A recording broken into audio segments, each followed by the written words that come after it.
Palabras de alegría y esperanza.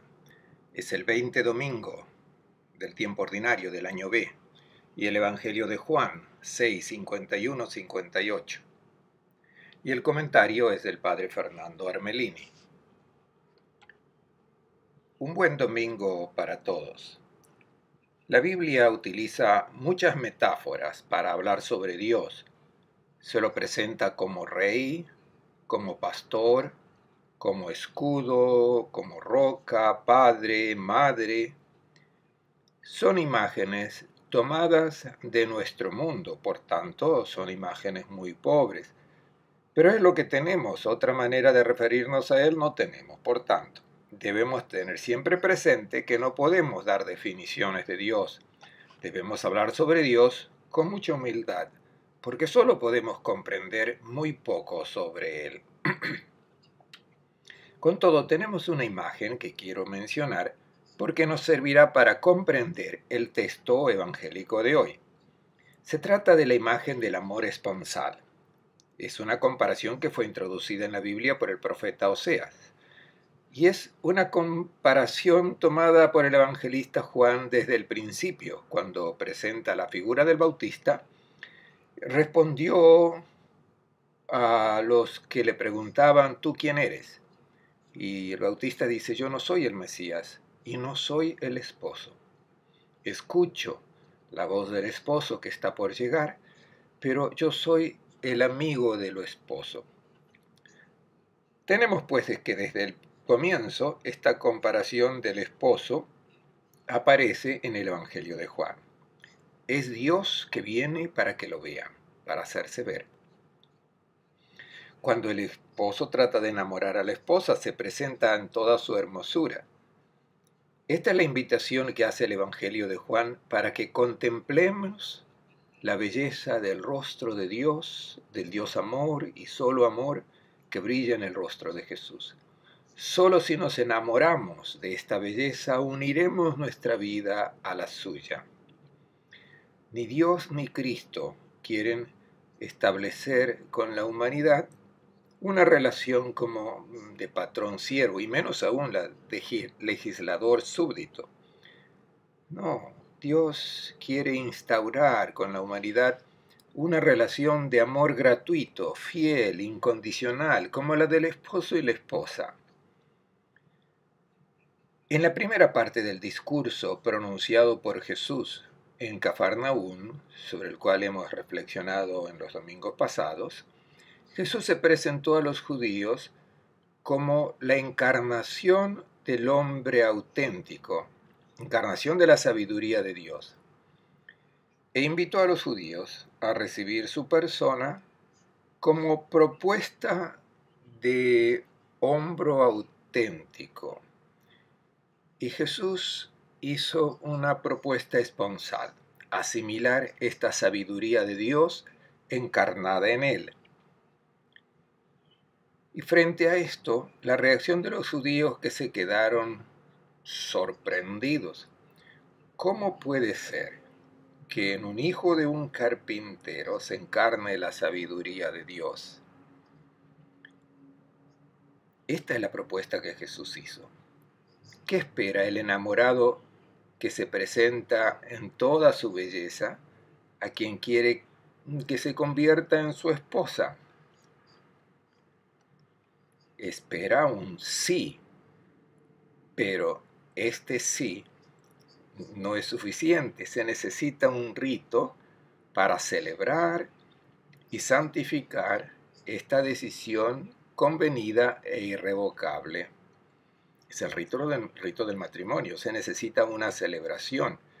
Jesús se ha presentado como el pan de vida y ahora introduce el tema de la Eucaristía, que es la señal con la cual se declara que uno acepta a Cristo como esposo, el sacramento con el cual se santifica la unión esponsal de nuestra vida con la suya. Hemos heredado una relación muy devocional con la Eucaristía. Recordamos así un lenguaje intimista, que hablaba de un divino prisionero que se encuentra en el sagrario, se recomendaba hacer compañía a Jesús para consolarlo por las ofensas que había recibido, llevarlo triunfalmente en procesiones. Bueno, entiéndanme bien, no quiero condenar esta espiritualidad, pero es necesario superar este lenguaje. La Eucaristía no está instituida como señal de una unión esponsal con Cristo. Está instruida como una señal de unión esponsal con Cristo. Debemos comprender bien el significado de los verbos que sentimos repetir a Jesús con mucha insistencia. No dijo guardar, contemplar y menos aún adorar. Emplea el verbo comer, desmenuzar, masticar, triturar el pan que es Él y beber su sangre, acoger su vida. Son imágenes muy fuertes que nos llevan más allá. Un lenguaje que hemos escuchado tantas veces. La Eucaristía significa asimilar, comer este pan, beber esa sangre. Esto es todo lo que es la Eucaristía.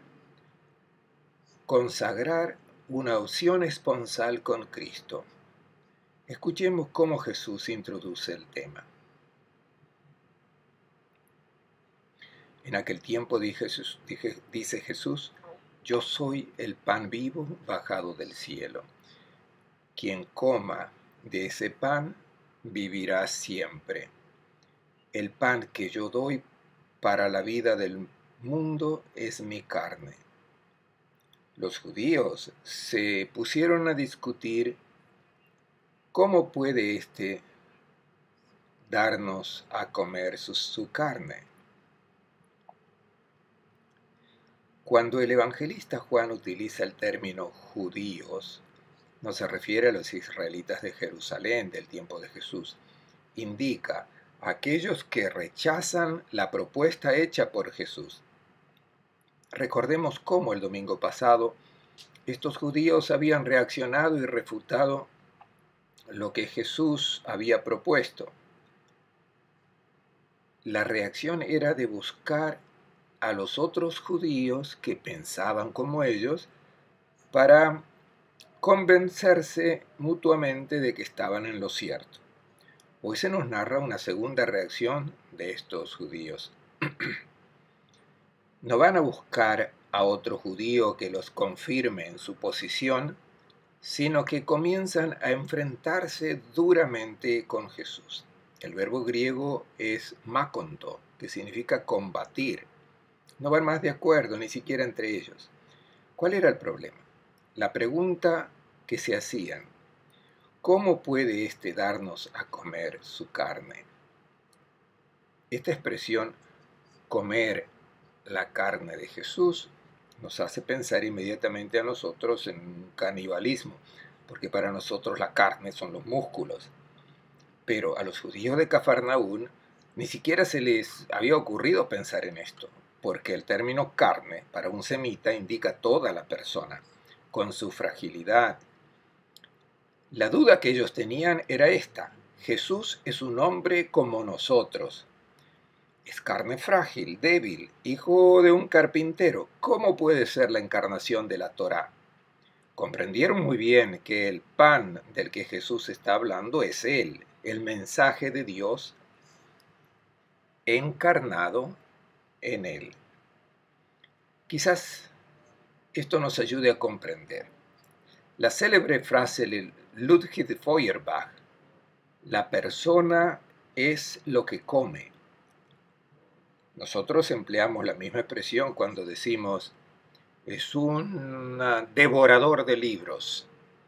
Hablamos de asimilar una filosofía, una propuesta de vida que alguien hace. Decimos, por ejemplo, este joven, este muchacho está asimilando todo lo que dice el profesor de filosofía. También decimos, estos chicos asimilan todas las modas que ven en televisión. Se trata siempre de la imagen del alimento, asimilar un conocimiento, una filosofía, una manera de vivir. Y también Jesús ha empleado esta comparación. Comer su carne significa aceptarlo a Él, transformarse como Él, en Él.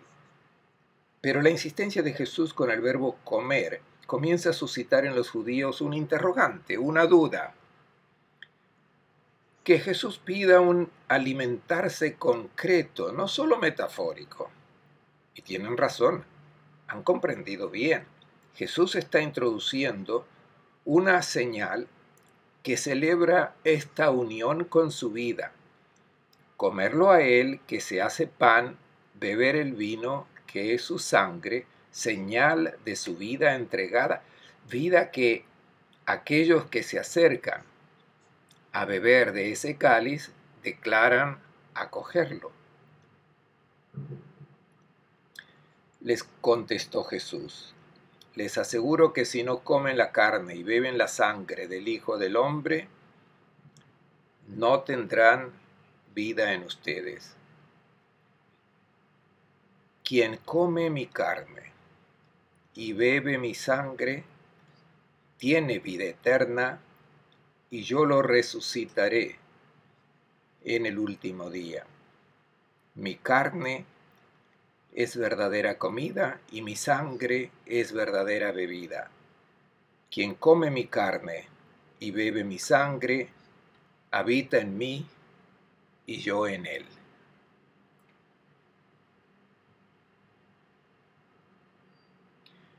El lenguaje que Jesús está empleando es verdaderamente muy fuerte y muy distinto del lenguaje devocional que he mencionado antes. Jesús dice que es necesario comer su carne. También dice drogein, masticar su carne y beber su sangre para poder recibir la vida del Eterno.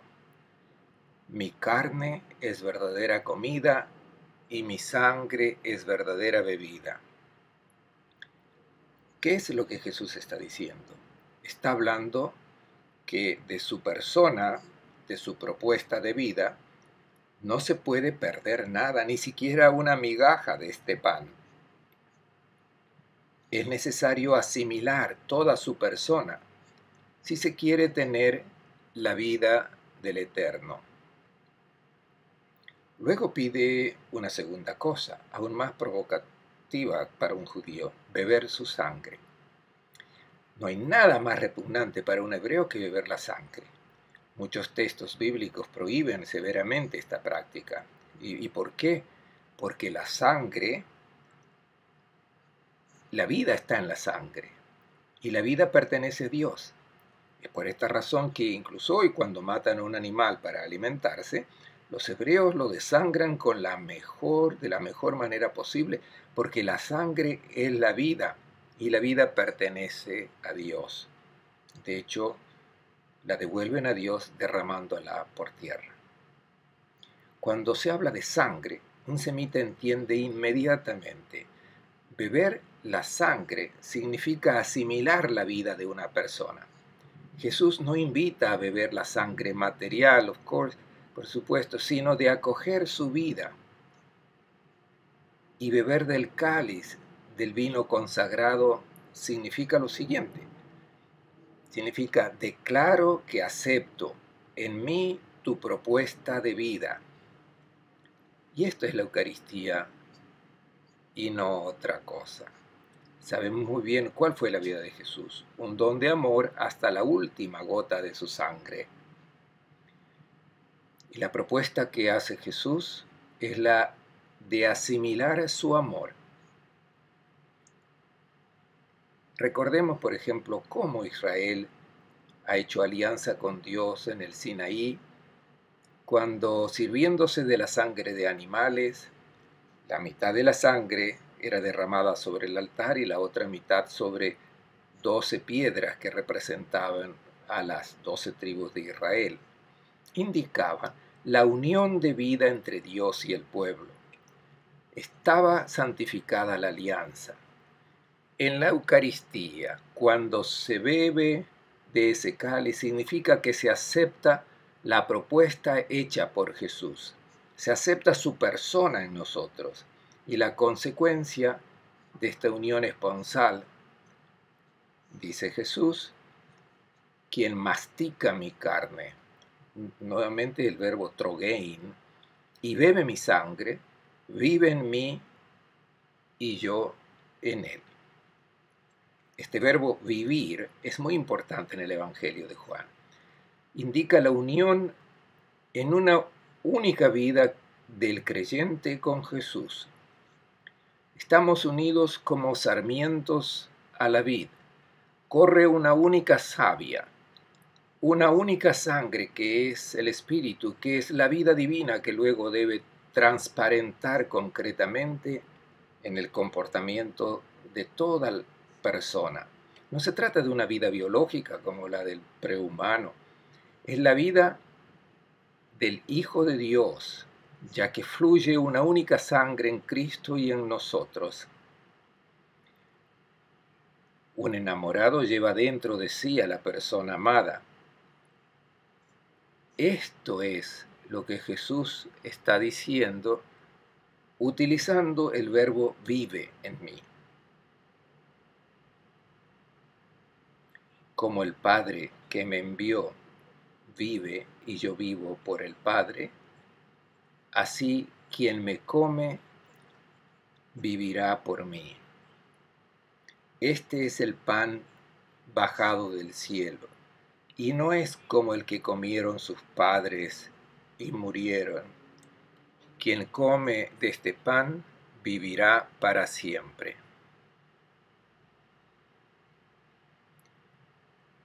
El Padre, el viviente, que me envió, dice Jesús, y yo vivo por el Padre, así que quien me come, nuevamente el verbo trogein, vivirá por mí. Es un discurso teológico muy importante, aunque no difícil de explicarlo, y lo trataré de hacer ahora. Jesús dice, existe una única vida que es eterna, no la biológica, lo sabemos, esa no es eterna. La única vida eterna es la del Padre. Es la vida que Él ha donado al Hijo. Me la ha dado, se la ha dado al unigénito. Y dice Jesús, yo vivo gracias al Padre. Esa misma vida que yo he recibido, dice Jesús, la dono a aquellos que me mastican, que comen mi historia de amor. Así como el Hijo es uno con el Padre, nosotros somos uno con Cristo. Existe una única vida que nos une a Cristo y junto con Cristo, con el Eterno, que es el Padre. Celebrar la Eucaristía quiere decir celebrar esta unión de vida y no otra cosa. Y ahora la conclusión. El fruto del masticar y del beber es el de habitar en Él y Él en nosotros. Esta comunión de vida, comunión de amor, no un canibalismo en el que uno suprime al otro, sino todo lo contrario. La celebración de la Eucaristía nos debería llevar a afirmar como Pablo, no soy yo quien vivo, sino que es Cristo que vive en mí. Gálatas 2:20. Y el que nos encuentra cuando salimos de la celebración eucarística debería encontrar y ver en nosotros la vida de Cristo. Este es el pan que desciende del cielo, no como el maná. El discurso de Jesús concluye con un último pedido, no sobre el alimento material que nutre la vida biológica, sino que el pan de Cristo alimenta en nosotros la vida del Eterno, la vida que permanece. Les deseo a todos un buen domingo y una buena semana.